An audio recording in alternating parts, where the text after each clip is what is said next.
भगवान शिव को तीनों लोकों का स्वामी कहा जाता है। अपने भक्तों की वे सदैव सुनते हैं। यूं तो भगवान शिव के अनेक भक्त हुए, पर रावण को उनका सबसे बड़ा भक्त माना जाता है। कहा जाता है कि भगवान शिव को प्रसन्न करने के लिए रावण ने हजारों वर्षों तक तपस्या की और अपनी भक्ति से भगवान शिव को प्रसन्न किया।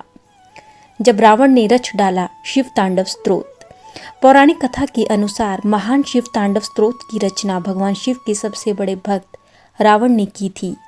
कहा जाता है कि जब रावण ने अपने भाई से सोने की बनी लंका छीनी और तो वह बहुत शक्तिशाली हो गया और एक बार वह पुष्पक विमान पर बैठकर भ्रमण के लिए निकला। ये वही पुष्पक विमान था जिसे उसने अपने भाई कुबेर से छीना था।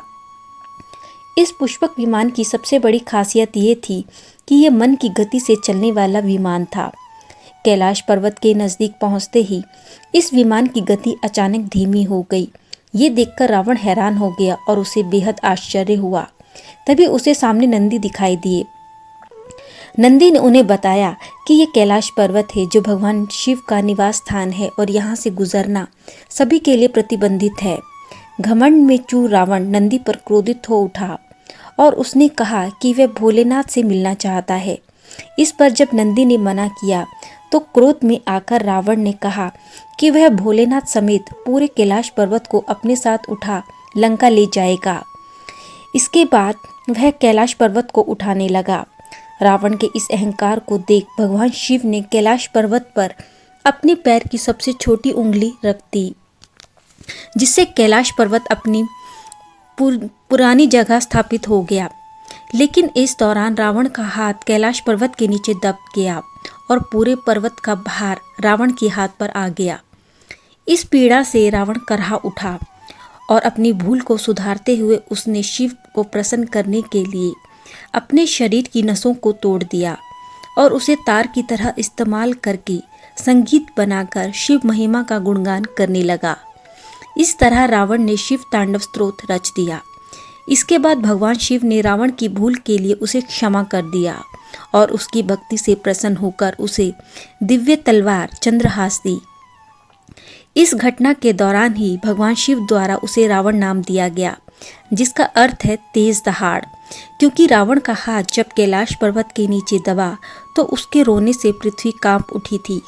कहा जाता है कि इस घटना के बाद ही रावण आजीवन भगवान शिव का भक्त बन गया। शिव तांडव स्तोत्र लाभ व महत्व। धार्मिक मान्यता है कि शिव तांडव स्तोत्र का पाठ करने से हर मनोकामना पूर्ण हो जाती है। रावण ने अपने आराध्य शिव की स्तुति में तांडव स्तोत्र की रचना की थी। इस स्तोत्र को कुछ विशेष परिस्थितियों में और विधिवत पढ़ना चाहिए। यदि ऐसा करने में कोई व्यक्ति सफल होता है तो यह स्तोत्र चमत्कारी लाभ देने वाला सिद्ध होता है। इस स्तोत्र का पाठ करने से भगवान शिव प्रसन्न होते हैं, चेहरे पर कांति बढ़ती है, साथ ही में कुंडली में सर्पयोग, काल्प सर्पयोग व पितृदोष से भी मुक्ति मिल जाती है। माना जाता है कि शिव तांडव स्तोत्र का पाठ करने से शनि, राहु और केतु दोष से भी मुक्ति मिलती है।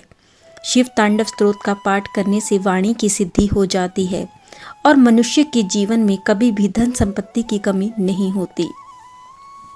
शिव तांडव स्तोत्र कैसे करना चाहिए? विधि। कहा जाता है कि शिव तांडव स्तोत्र का पाठ सुबह या प्रदोष काल में ही करना चाहिए।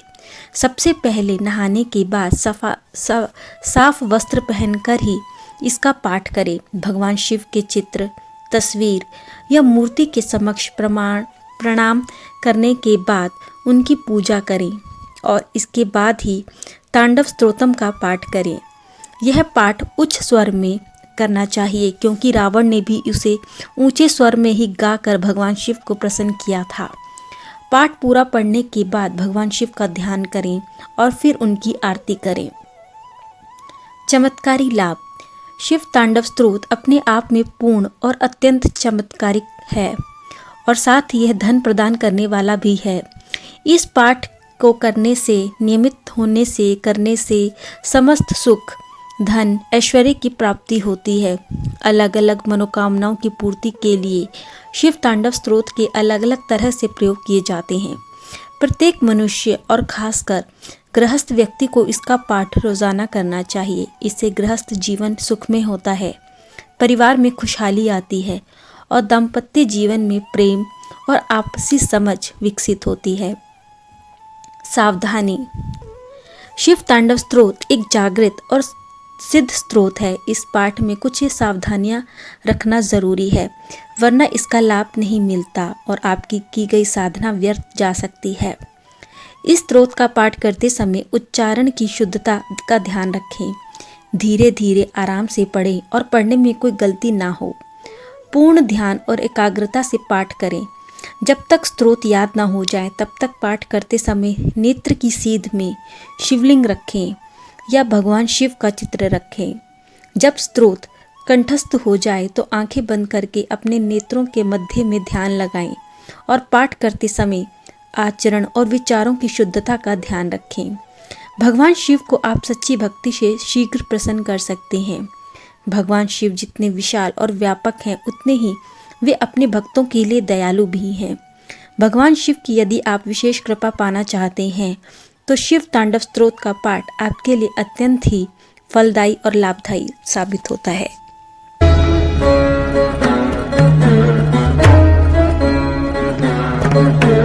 शिव शिव शिव शिव शिव शिव शिव शिव